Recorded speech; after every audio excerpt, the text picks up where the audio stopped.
जिज्ञासु मित्रों, बहुत बहुत अभिनंदन है आप सभी का इस कार्यक्रम में, लाइव चर्चा में।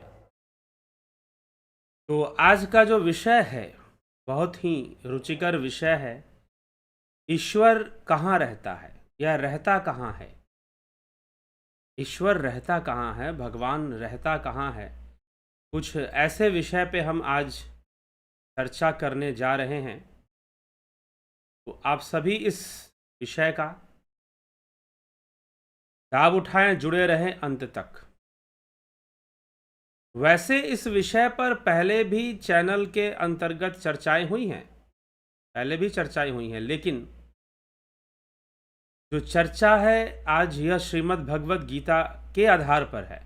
पहले भी हुई हैं, कई तर्कों के साथ हुई हैं, लेकिन आज का जो विषय है वह श्रीमद् भगवत गीता के आधार पर ही आज हम यह चर्चा करेंगे कि भगवान किस प्रकार से भगवान श्री कृष्ण किस प्रकार से इस विषय को समझा रहे हैं कि ईश्वर रहता कहाँ है, ईश्वर रहता कहाँ है। इस विषय को किस प्रकार से समझा रहे हैं उसे हम समझने का प्रयास करेंगे। तो चलिए आगे बढ़ते हैं। और जैसा कि अभी तक हमने जो सुना, भगवान ने कहा कि कौन उन्हें प्राप्त कर सकता है। तो ठीक है, प्राप्त कैसे करोगे? जब उनका पता होगा, एड्रेस पता होगा। एड्रेस पता होना जरूरी है। अगर परमधाम जाना है, परम गति को प्राप्त करना है, तो एड्रेस पता होना जरूरी है। तो उनका एड्रेस क्या है, उनका पता क्या है, उनका एड्रेस क्या है, और यह एड्रेस कैसे मिलेगा, किस तरह से मिलेगा, रास्ता कैसे पता चलेगा वहां तक पहुंचने का, ये सारी बातें आज हम डिस्कस करेंगे। तो कोई ना कोई एड्रेस पता तो होगा। तो जी हाँ, भगवान अपना पता ही बता रहे हैं। वैसे तो गीता के कई श्लोकों में उन्होंने ये बात बताई है, लेकिन स्पष्ट रूप से यहाँ पता बता रहे हैं कि कोई कैसे पहुँचेगा। तो श्रीमद् भगवद गीता का 10वां अध्याय यहाँ से प्रारंभ होता है। तो 10वें अध्याय के अंतर्गत जो बातें भगवान अर्जुन से कह रहे हैं वो बड़ी ही रहस्यमयी है और समझने योग्य है। सारा रहस्य वो खोल रहे हैं कि वास्तव में मैं कहाँ पर हूँ। और भगवान इस 10वें अध्याय में अपने बारे में बता ही रहे हैं, अपने विभूतियों के बारे में तो बता ही रहे हैं, क्योंकि इसमें विभूति वर्णन भगवान ने किया है। तो अपने विभूतियों के बारे में तो बता ही रहे हैं, अपना पता भी साथ में बता देंगे। तो आइए देखते हैं कि क्या कह रहे हैं और पता को कैसे बता रहे हैं। तो भगवान अर्जुन से कहते हैं, समझा दिया उन्होंने सब कि भाई कोई भी मुझे प्राप्त कर सकता है। जो मुझे जान चुका है, तत्व रूप से मुझे जानता है, मुझसे प्रेम करता है, मेरी ओर आगे बढ़ रहा है, वह मुझे प्राप्त कर सकता है। ठीक है। जो आर्त और अर्थार्थी हैं वह भी मेरी ओर ही बढ़ रहे हैं, लेकिन अभी वो पूरी तरह से जानते नहीं हैं, तो मुझ में मिल पाना उनके लिए संभव नहीं। एक बात ध्यान रखिएगा, जो आर्त और अर्थार्थी भक्त हैं वह भी उसी ओर दिशा में जा रहे हैं, लेकिन उन्हें सही से मार्ग का पता नहीं है। ना होने के कारण ही वो आर्थ और अर्थार्थी हैं, उन्हें ज्ञानी की श्रेणी में नहीं माना जाता। ठीक है। तो इसीलिए जब उन्हें पता चल जाएगा कि तत्व क्या है और परमात्मा रहता कहाँ है, सबसे बड़ी बात है कि रहता कहाँ है। अगर उससे मिलना है तो जानना पड़ेगा कि वो रहता कहाँ है, उसका एड्रेस क्या है। तो जब एड्रेस ही भगवान यहाँ बताने की कोशिश कर रहे हैं, तो 10वें अध्याय के प्रथम श्लोक से ही हम देखते हुए आगे बढ़ेंगे और किसी एक श्लोक में वो एड्रेस जरूर बताएंगे। तो क्या कहते हैं, भूय एव महाबाहो शृणु मे परमं वचः यते अहम प्रियमाणाय वक्ष्यामि हित काम्यया। हे महाबाहो अर्जुन, मेरे परम वचन को फिर भी सुनो, जिसे मैं मुझ में अत्यंत प्रेम रखने वाले तुम्हारे लिए हित की कामना से कहूंगा। हे महाबाहो अर्जुन, तुम मेरे परम वचन को सुनो, मैं तुम्हारे हित के लिए वचनों को फिर भी सुनो, जिसे मैं अत्यंत प्रेम रखने वाले तुम्हारे लिए हित की कामना से, मतलब जो तुम्हारी भलाई के लिए है, हित के लिए है, वही बात मैं तुमसे कहूँगा। तो आगे भगवान कहते हैं, न मे विदु सुरगणा प्रभवम न महर्षयः अहमादिर्हि देवानाम महर्षाणाम च सर्वश। मेरे प्रकट होने को न देवता जानते हैं और ना ही महर्षि जानते हैं, क्योंकि मैं सब प्रकार से देवताओं और महर्षियों का आदि हूँ, उनसे भी पूर्व का हूँ, उनसे भी पहले का हूँ। इसलिए वो मेरे होने को नहीं जानते, मेरे प्रकट होने को नहीं जानते। यो माम जमनादिम च वेति लोक महेश्वरम असमूढ़म मूढ़ स मर्त्येषु सर्व पापे प्रमुच्यते। जो मुझे अजन्मा अनादि, यह माम अजम अनादिम, जो मुझे अजन्मा अनादि महान ईश्वर जानता है, वह मनुष्यों में ज्ञानवान संपूर्ण पापों से मुक्त हो जाता है। अब भगवान कहते हैं मुझे अजन्मा जानता है। अब ये अजन्मा जानने का क्या अर्थ है?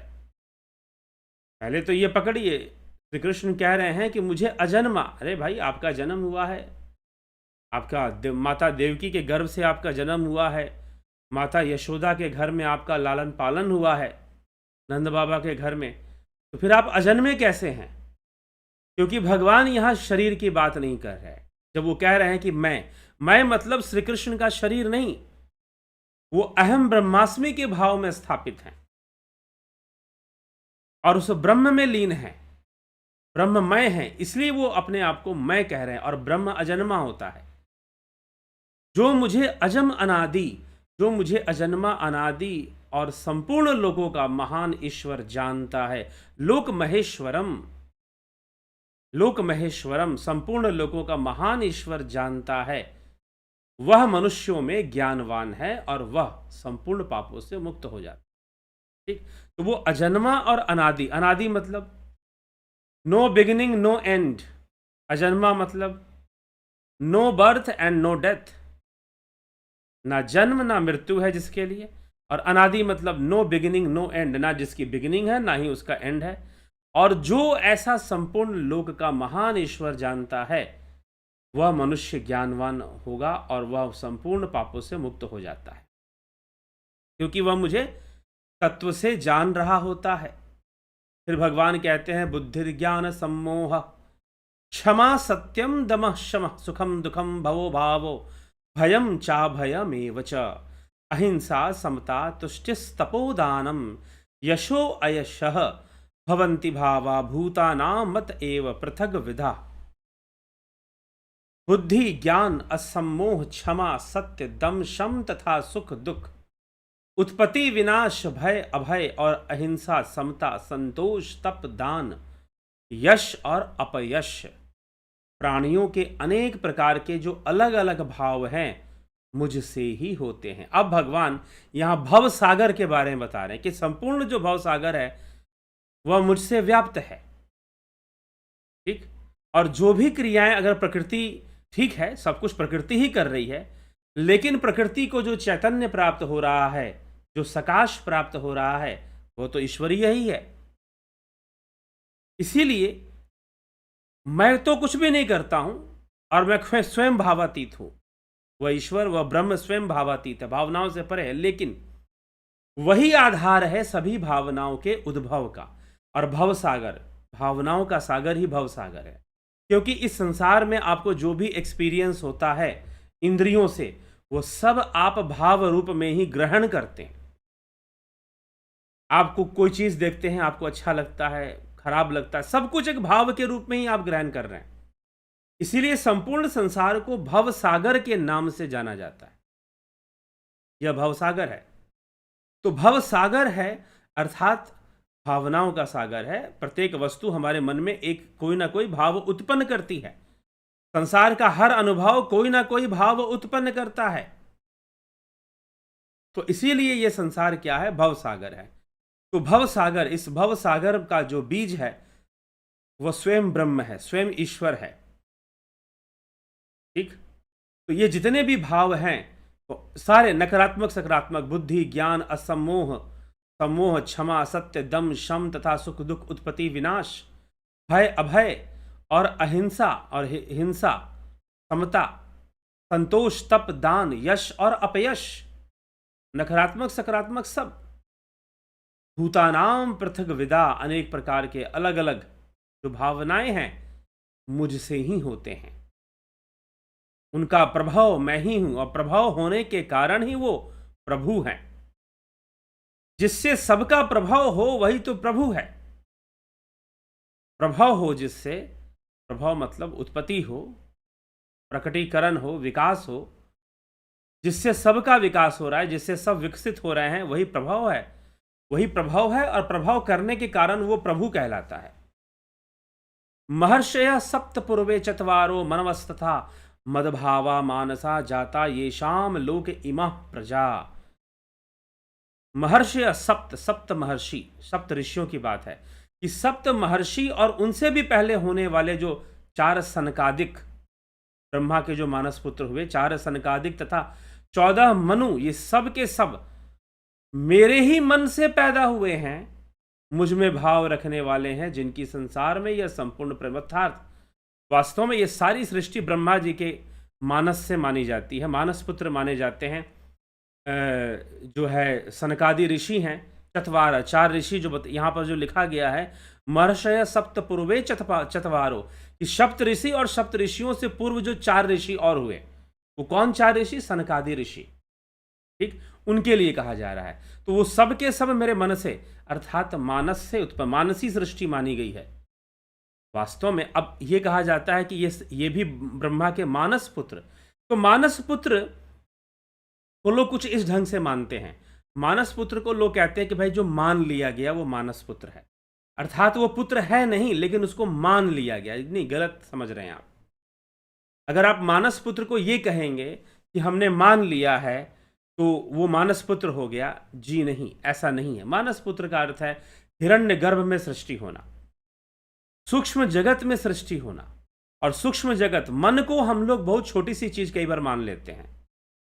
मन को हम लोग बहुत छोटी सी चीज कई बार मान लेते हैं। अरे भैया नहीं जानते, ये मन जो है आपको मौत दे सकता है।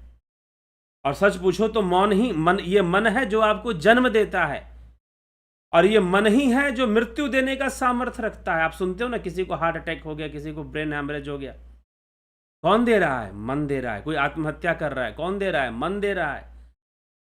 तो छोड़ दीजिए, लेकिन हार्ट अटैक और ब्रेन हैमरेज जैसी चीजें भी मन ही दे रहा है। मन इतना शक्तिशाली है, वो जन्म दे सकता है, आपको मृत्यु दे सकता है, वह नीच योनियों में भटकने के लिए विवश कर सकता है। इसलिए कहा गया मन ही ईश्वर, मन ही देवता, मन से बड़ा ना कोई, मन उजियारा जब जब फैले जग उजियारा हो। मन दे सकता है, तरह तरह की बीमारियां आपको मन देता है। ठीक, तो ये है। तो कई तरह की जो बीमारियां हैं वह मन से उत्पन्न होती हैं, मन के द्वारा भी होती हैं। तो इसीलिए मन से उत्पन्न होना यह मानसिक रोग के समान है। और मन में कोई बात लग गई, किसी ने कुछ कह दिया, मन में कोई बात लग गई। अभी सुनाई दे रहा था कोई गैंगस्टर को, वो वहाँ गुजरात से ये प्रयागराज लाया जा रहा था, ठीक है। तो अब उसके मन में है, मन में है मतलब लाया जा रहा था। तो ऐसे ही मैं थोड़ी देर, मैंने आज न्यूज़ चैनल खोला तो एक ही न्यूज़ रिपीट किए जा रहे हैं लोग, अलग अलग एंगल से उसी को दिखाए जा रहे हैं। क्या किया जाए? हालांकि देश में ऐसी बहुत सारी घटनाएं घटती हैं जो पत्रकारों को दिखाना चाहिए, बताना चाहिए, लेकिन वो एक ही न्यूज़ को कई बार वो दिन भर दिखाते रहते हैं। तो चलिए, मैंने आज टीवी खोला तो मुझे पता चला कोई गैंगस्टर को लाया जा रहा है गुजरात से प्रयागराज में। पहले उसका नाम इलाहाबाद था, अब प्रयागराज है। ध्यान रखिएगा, तो इसलिए इलाहाबाद शब्द का प्रयोग नहीं करना चाहिए, प्रयागराज शब्द का ही प्रयोग करना चाहिए। तो प्रयागराज में जब लाया जा रहा है तो हाई बीपी हो गया, गैंगस्टर का बीपी हाई हो गया। क्यों? तो बता रहे थे, मीडिया वाले बता रहे थे, जो गैंगस्टर है उसको लग रहा है कि उसका एनकाउंटर कर दिया जाएगा, तो उसका बीपी हाई हो रखा है। उसके साथ डॉक्टर भी हैं और उसका चेकअप कर रहे हैं, तो उसका बीपी हाई हो गया है। ठीक, तो अब ये बीपी हाई किसने कर दिया? बता दो जरा। मन ने तो कर दिया, मन कर सकता है। तो आप मन को छोटी सी चीज मत समझिए। मन ही जन्म दे दिया इस संसार में, और मन ने ही बीपी हाई कर दिया, मन ने ही 50 तरह की बीमारियां दे दी। तो मन की जो दुनिया है ना, जो मानस जगत जो है, वो बहुत विशाल है और सूक्ष्म है, उसी को सूक्ष्म जगत कहते हैं। तो वही ब्रह्मा के 4 मानस पुत्र, क्योंकि ब्रह्मा की सृष्टि हिरण्यगर्भ सृष्टि है, वह सूक्ष्म सृष्टि है। वहां पर अब एक और बात यहां पर पीछे भी मैंने ये हिरण्यगर्भ के ऊपर चर्चा हुई थी श्रीमद् भगवद गीता में और उपनिषदों में भी सृष्टि कैसी है। ब्रह्मा की सृष्टि फिजिकल नहीं है। हाँ, यह जरूर है कि जो फिजिकल वर्ल्ड एग्जिस्टेंस में आ रहा है वह फिजिकल वर्ल्ड सूक्ष्म जगत से ही आ रहा है। स्थूल सृष्टि जो आ रही है वो स्थूल सृष्टि सूक्ष्म से ही आ रही है।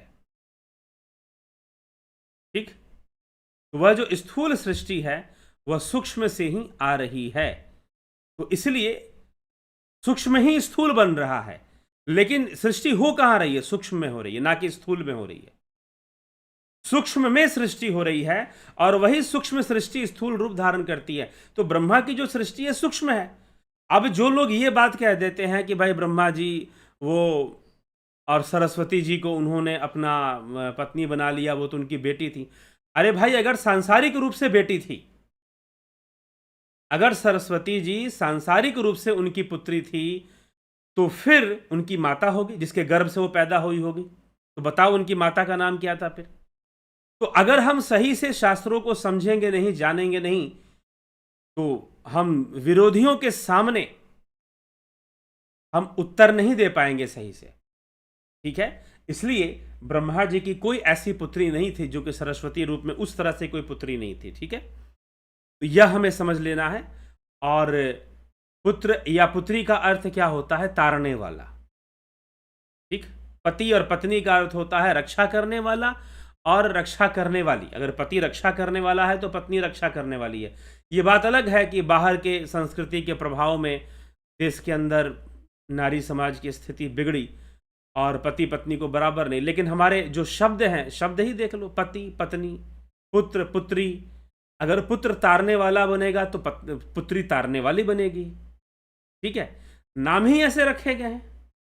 ठीक, तो इसीलिए इसमें बड़ा ही निष्पक्ष भावना से हमारे ऋषि मुनियों ने हर कार्य किया है, लोक कल्याण हेतु किया है, बिना किसी भेदभाव के।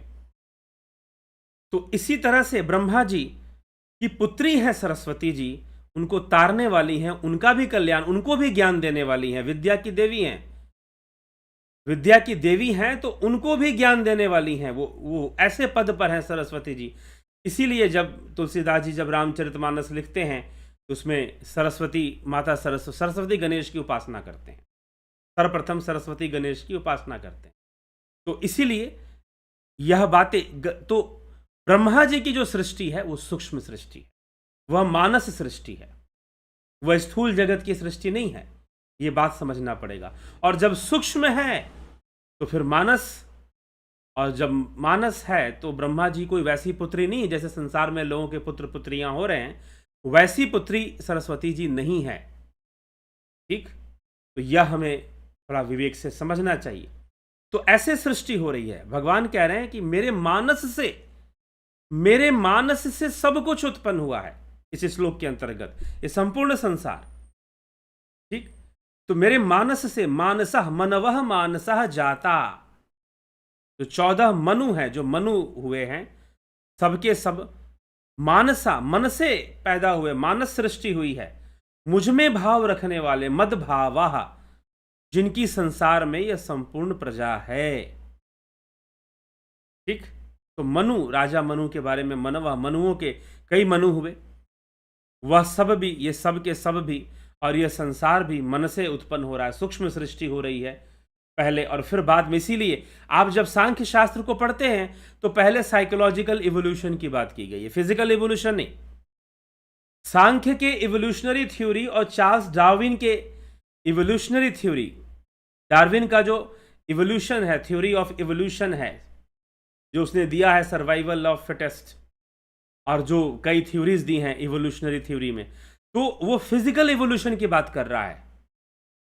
जब आप बायोलॉजी या में डार्विन वगैरह को पढ़ते हैं, वो फिजिकल इवोल्यूशन की बात कर रहा है।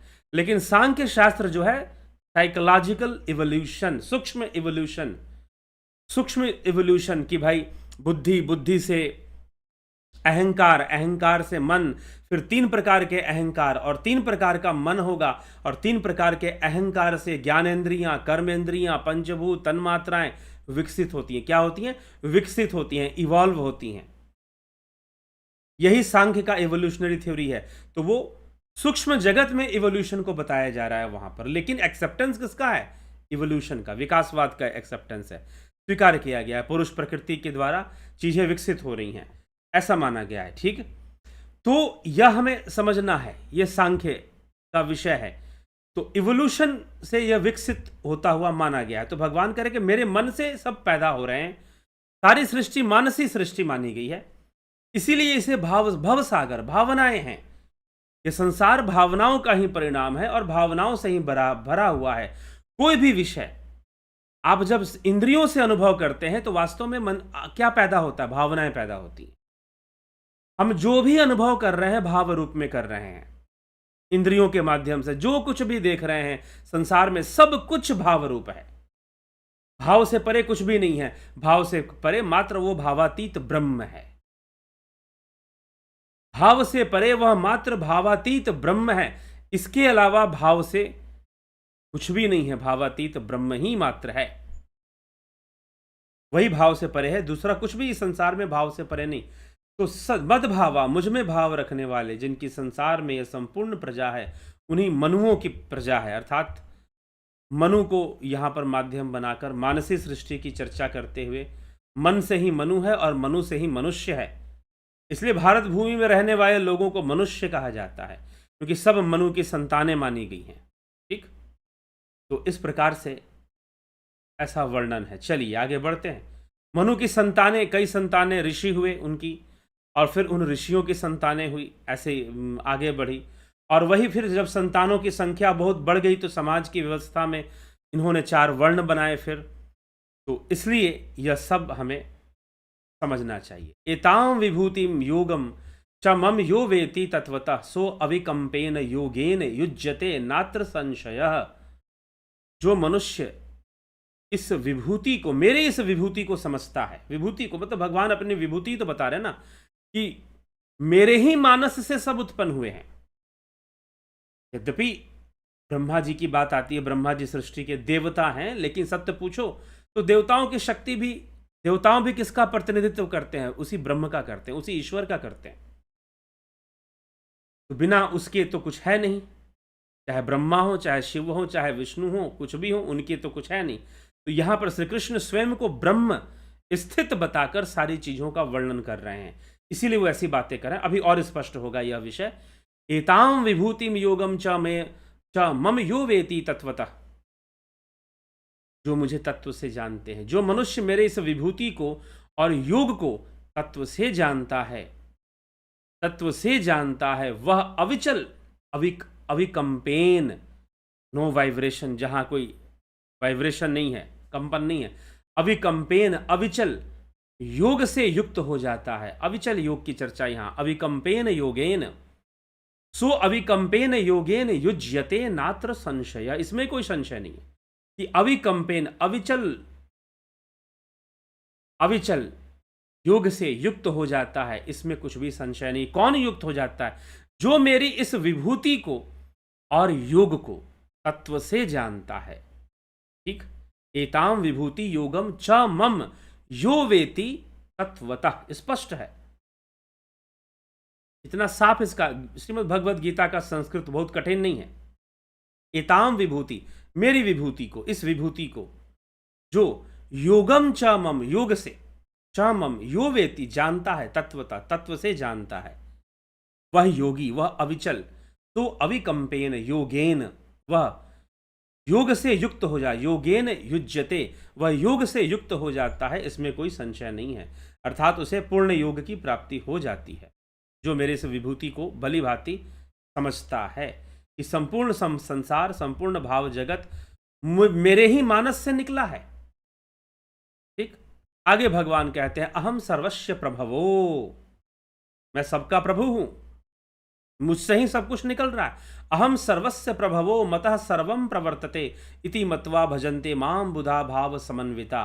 मैं संसार मात्र का प्रभव हूं, उससे ही सारा संसार प्रवृत्त हो रहा है, मतलब विकसित हो रहा है, प्रवृत्त हो रहा है, प्रवृत्ति में आ रहा है, एक साइकिल में आ रहा है।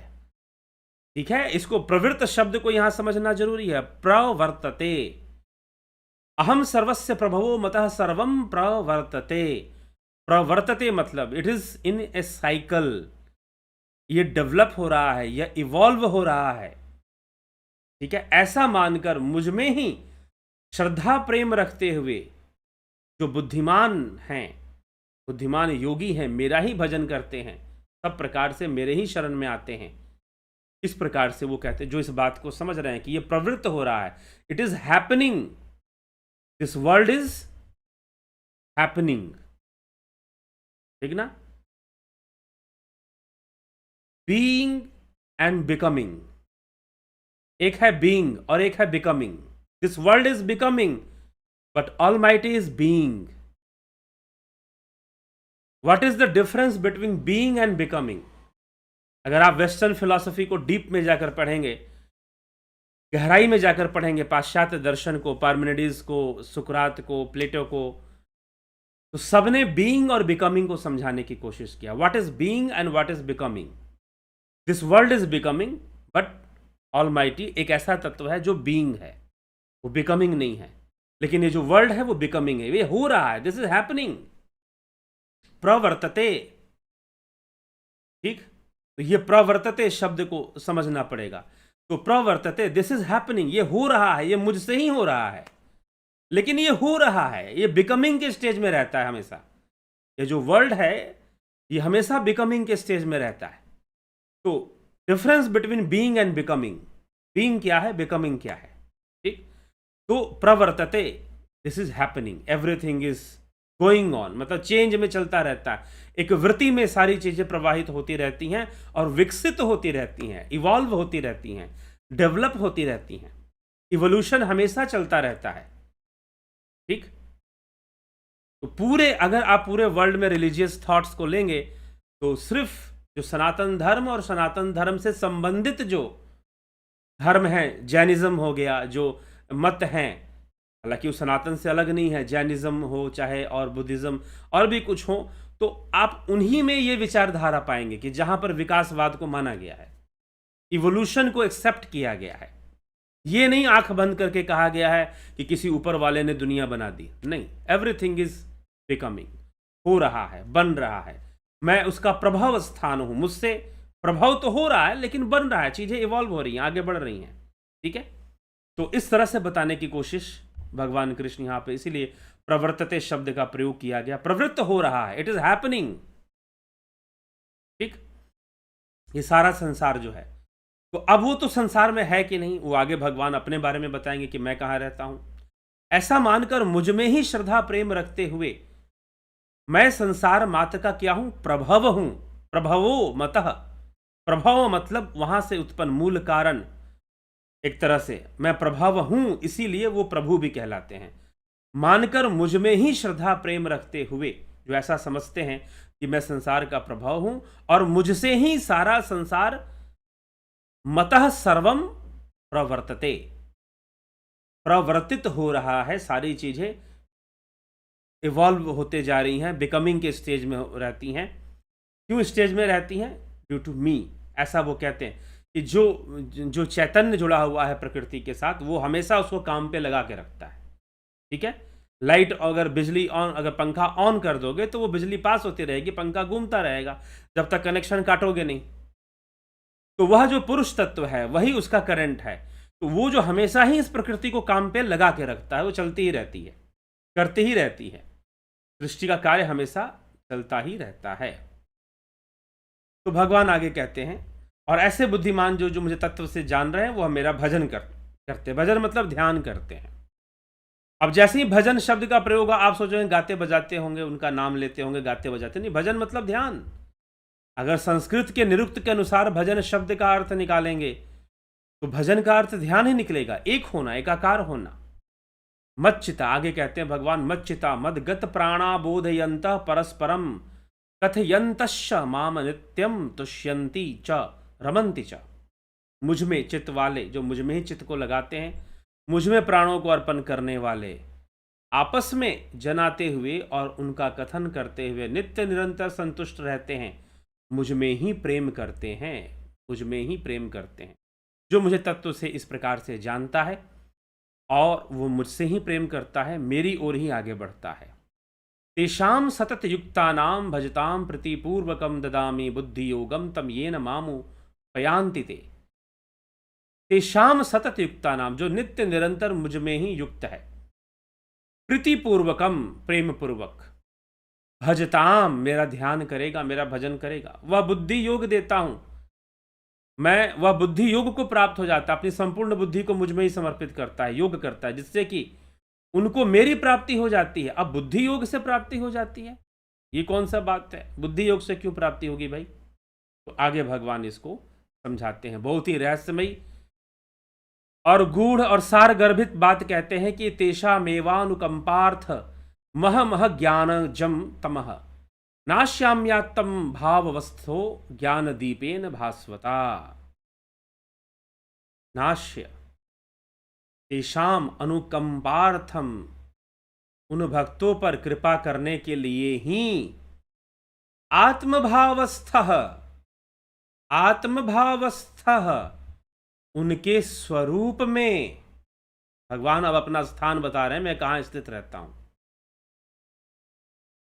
उनके ही स्वरूप में आत्मभावस्थः, जो मुझे तत्व से जानते हैं, उन पर कृपा करने के लिए, तेषाम अनुकंपार्थम, उन पर ही कृपा करने के लिए ही, उनके स्वरूप में आत्मभावस्था, उनके ही आत्मभाव में रहने वाला मैं, उनके ही आत्मभाव में रहने वाला मैं, अज्ञान जन अंधकार को दैदीप्यमान ज्ञान रूप दीपक के द्वारा नष्ट कर देता हूं।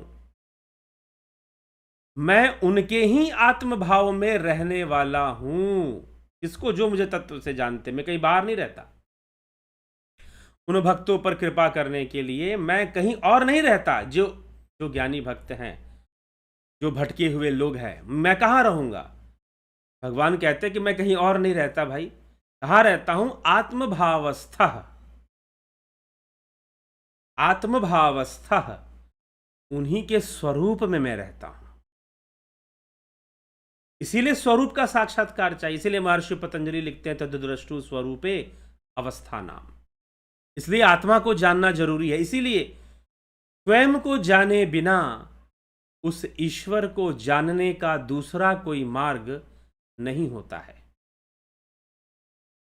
ठीक, स्वयं को जाने बिना उस ईश्वर को जानने का दूसरा कोई मार्ग नहीं होता है, क्योंकि वह आत्मभाव स्थित है। ठीक, क्योंकि वो आत्मभाव स्थित है। तो आत्मभाव स्थित है तो स्वयं को जाने की बिना जो है यह संभव नहीं है। और जब वो आत्मभाव स्थित, वो घट में ही अज्ञान को दूर कर ज्ञान के प्रकाश को फैला देता है। किसके अज्ञान को दूर कर? मनुष्य को, जिज्ञासुओं को, जो ज्ञान के मार्ग पर चलना चाहते हैं, जो योग के मार्ग पर चलना चाहते हैं, जो बुद्धि योग को समझ रहे हैं। बुद्धि योग कहने का तात्पर्य क्या है? भगवान ने कहा कि वो बुद्धि योग को प्राप्त होते हैं। बुद्धि योग मतलब कि बुद्धि का योग होना, बुद्धि में जो विषमता है वह विषमता दूर होना। और बुद्धि में विषमता किसका है? 3 गुणों की विषमता है। जब बुद्धि योग होगा तो चित्त की जो वृत्तियां हैं वो शांत होंगी, क्योंकि बुद्धि माध्यम बनता है वृत्तियों को चलाने में। बुद्धि ही भेद करता है, सतोगुण, रजोगुण और तमोगुण का भेद बुद्धि में उत्पन्न होता है। और भेद उत्पन्न करने के कारण बुद्धि बहिर्मुखी हो जाती है। इंद्रियों से जो भी अनुभव आते हैं वह बुद्धि उसे ग्रहण करती है। लेकिन जब चित्त वृत्ति निरोध होगा तो बुद्धि योग प्राप्त होगा। जब चित्त वृत्ति निरोध होगा तो बुद्धि योग आपको प्राप्त होगा और आप बुद्धि योग से संपन्न होंगे। तो यह गूढ़ रहस्य यहां पर भगवान श्री कृष्ण अर्जुन को समझा रहे हैं। हमें इस विषय को थोड़ा समझना चाहिए। तो बुद्धि योग को प्राप्त कर लेता है और आत्म संभव, आत्म स्थित होता, आत्मभावस्था, आत्म संभव नहीं, आत्मभावस्था। भगवान ने कहा कि आत्मभावस्था, कि वह मैं आत्मभाव, आत्म के रूप में ही, मतलब स्वरूप में ही स्थित रहता हूं। भगवान का कहना है कि मैं स्वरूप में ही स्थित रहता हूं। कहां स्थित रहता हूं? तो स्वरूप में ही स्थित रहता हूं। अब ये स्वरूप में स्थित रहने का विषय क्या है? स्वरूप में स्थित रहना अर्थात स्वरूप ही उस ब्रह्म का स्थान है। इसीलिए स्वरूप को जानना चाहिए, समझना चाहिए, क्योंकि स्वरूप ही ब्रह्म का स्थान है।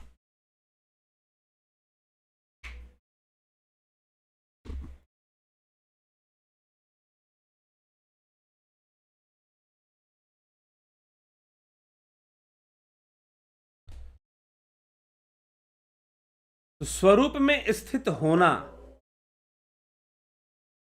स्वरूप में स्थित होना यही विषय है। तो इसी विषय को भगवान कहते हैं कि भगवान कहाँ रहते हैं? तो स्वरूप में स्थित रहते हैं, स्वरूप ही उनके रहने का स्थान है।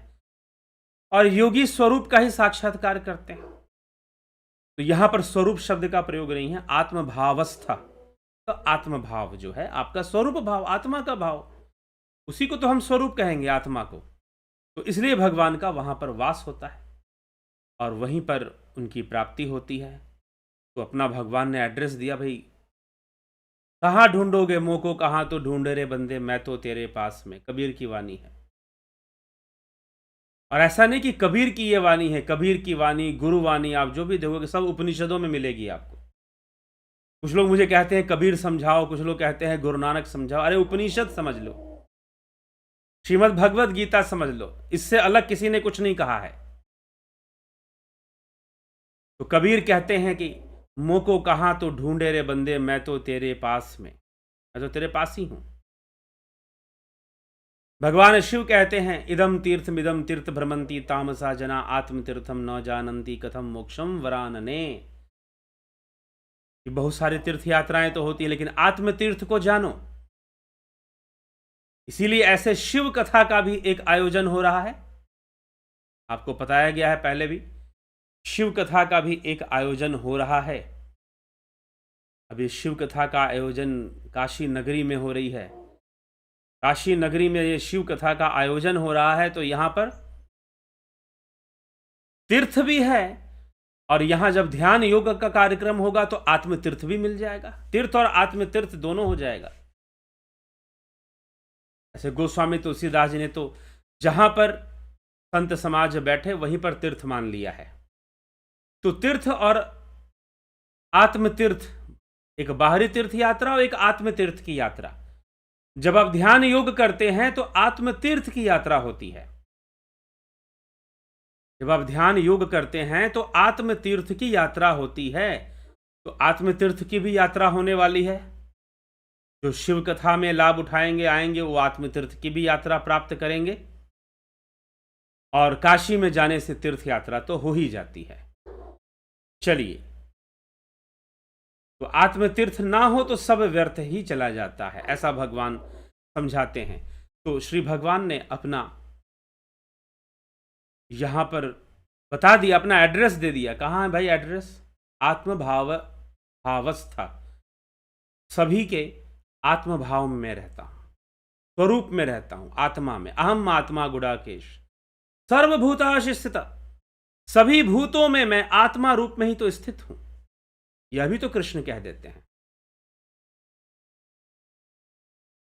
तो यह सब विषय हमें समझना चाहिए कि श्री कृष्ण क्या समझा रहे हैं। चलिए आगे बढ़ते हैं, आपके कमेंट्स भी देखते हैं कौन क्या कह रहा है। कौन क्या कह रहा है? नरेंद्र माकुड़े जी, बहुत अभिनंदन है। नवज्योति नाथ जी, अवधेश कुमार जी, राजू पाल जी, शंकर प्रसाद जी, विक्रम सिंह जी, सतीश कुमार जी, अमन कक्कर, गोविंद प्रसाद कोरी, गुरु जी सादर प्रणाम। ईश्वर इस सृष्टि के कण कण में हमेशा से व्याप्त है। वह अप्रत्यक्ष रूप से जब जगहों पर समान रूप है, तो क्या ईश्वर सुषुप्त रूप में भी सब जगह पर है? जी हाँ, तीनों लोक में सशप्त रूप भी आ जाएगा उसमें। योगेश खैरनर, कमलेश खैरनर, किशोर वैद्य जी, ओम तत्सत। खुशी सिंह जी,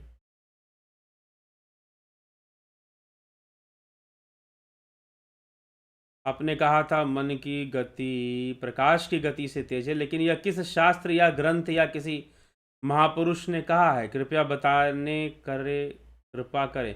इसमें कहने की भी कोई बात नहीं है, ये तो मन की खुद गतिविधियों को देखकर आप जान सकते हैं। ठीक है, कि मन की गति कितनी तीव्र हो सकती है। ठीक। और ऐसे बहुत सारे मन के, अब एक एग्जाम्पल दे दें, हम आपको उदाहरण दे दें, आप समझना चाहते हैं, जानना चाहते हैं। तो एक बार क्या हुआ, एक घटना आती है स्वामी विवेकानंद के जीवन में। स्वामी विवेकानंद के जीवन में कि जमशेद जी टाटा, भी कुछ दिनों पहले उनकी पुण्य तिथि थी, जमशेद जी टाटा की, जिन्होंने पुर में जो स्टील सिटी बसाई थी और बाद में आईएससी बेंगलुरु को भी उन्होंने बनवाया था। तो जमशेद जी टाटा स्वामी विवेकानंद के पास गया और उनसे पूछा कि मैं भारत में बहुत बड़ी फैक्ट्री लगाना चाहता हूं, और साथ ही साथ बहुत बड़ी फैक्ट्री लगाने की उन्होंने बात की। तो स्वामी विवेकानंद ने कहा कि भारत में विज्ञान की शिक्षा का प्रसार हो, साइंटिफिक नॉलेज का का विकास हमारे देश में होना जरूरी है, इसीलिए आप कोई ऐसी शैक्षणिक संस्था भी बनाएंगे तो मैं आपकी सहायता करूंगा। कहा कि ठीक है। कहते दोनों नाव पर बैठे हुए थे, कुछ चर्चा चल रही थी, और उस समय वो ध्यान लगाते हैं स्वामी विवेकानंद, और ध्यान लगाकर अपनी ध्यान शक्ति से पूरे भारत भूमि की यात्रा कर जाते हैं, और उन्हें दो स्थान बता देते हैं, दो स्थान बता देते हैं कि आप इन स्थानों पर जाइए और वहां पर कार्य कीजिए। और वो दो स्थान थे, एक था बिहार झारखंड में जमशेदपुर, जो कि एक नदी के तट पर था, एक स्थान था, वो स्थान बताया, और दूसरा बेंगलुरु, जहां पर ISC, Indian institute of sciences research centre. अब बताओ, तो यह हमें विचार करना होगा। With in minute Swami Vivekananda ने यह काम करके दिखा दिया। अब इसके एक नहीं, हां, इसके लिखित प्रमाण भी मिल सकते हैं। चाणक्य नीति में इसका प्रमाण मिल जाता है, मन की गति सबसे तीव्र होती है। आप अपने मन का घोड़ा दौड़ाना कितना जानते हो, यह आपके ऊपर निर्भर करता है। आप अपने मन का घोड़ा दौड़ाना कितना जानते हो, अभी मैं बता नहीं सकता हूं, कई चीजें मेरे जीवन का अनुभव है, लेकिन अपना अनुभव, अपनी बात रखना शायद बहुत ठीक नहीं होगा अभी फिलहाल, क्योंकि अगर उसको आप ना समझे, उसको आपने महत्व नहीं दिया, तो बात, क्योंकि बहुत बड़ी बात महत्वहीन हो जाए तो बड़ा गड़बड़ हो जाता है। तो अत्यंत गंभीरता से जो मेरे पास बैठता है, तो मैं उन्हें कई चीजें बताता हूं कि मन की शक्ति कैसे काम कर सकती है, किस तरह से काम कर सकती है। जब घोड़े की लगाम, मन रूपी घोड़े की लगाम आपके हाथ में आएगी और आप उसे एकाग्रता की अवस्था में ले जाने में सक्षम हो जाओगे, फिर देखो मन कैसे कैसे चमत्कार दिखाता है। मन क्या क्या करके दिखाता है, कैसी कैसी बातें बताता है, और कैसी कैसी चीजों का साक्षात्कार करवाना शुरू कर देगा। प्रकृति अपने रहस्य खोलने शुरू कर देती है। स्वामी विवेकानंद का राजयोग कभी पढ़ें, आपको प्रमाण मिल जाएगा। ठीक है, चलिए। बलवंत सिंह गोहिल, बहुत अभिनंदन है। गोविंद प्रसाद नीमा, भगवान श्री कृष्ण ने भी अर्जुन से कहा है कि मन से कोई बड़ा मित्र नहीं है, मन से बड़ा कोई शत्रु नहीं है। गीता में भी इसकी चर्चा आती है। विक्की गुज्जर, एके त्यागी, चितरंजन बरुआ, विनोद के सूत, रतन सिंह, संतोष कुमार, सविता नायक जी, श्वेता राय सिन्हा जी, बहुत बहुत अभिनंदन है आप सभी का। राम निवास, मीना, रूपलाल विश्वकर्मा, आशा रानी, नूतन भट्ट, दया रानी जी, लखेंद्र राम जी। सूक्ष्म शरीर मैथुनी सृष्टि कर सकता है, स्थूल शरीर से होता है। कर्म सूक्ष्म शरीर का होगा, लेकिन माध्यम स्थूल शरीर बनेगा। ठीक है। राजेंद्र चौहान, श्वेता कन्हाई कुमार, राम विलास जी, पंकज सोनी, विष्णु चंद्र मौर्य, नरसाराम, नत्थु सिंह, पुष्पा शर्मा। रामायण की वीडियो नहीं आती क्योंकि क्यों, कृपया बताएं। रामायण की वीडियो क्यों नहीं आती है, आनी चाहिए। हाँ, अभी कुछ दिनों से जो सुबह में जो वीडियो आ रही थी रामचरितमानस से, वो अभी बंद है, 2 दिन से वो बंद चल रहा है, वो शुरू उसको किया जाएगा। Shivram Krishna ji, spiritual with scientific proof, Bharat Chhablani, Nand Kishore Kadam, Gambhir Shah, Bimla Shah, सदा बहार, हीरालाल यादव, घनश्याम सरोदे। तत्व रूप क्या है, तत्व रूप को जानने के लिए ध्यान योग करिए। भगवती पटेल, सतीश कुमार। प्रकाश और अग्नि में क्या भेद है?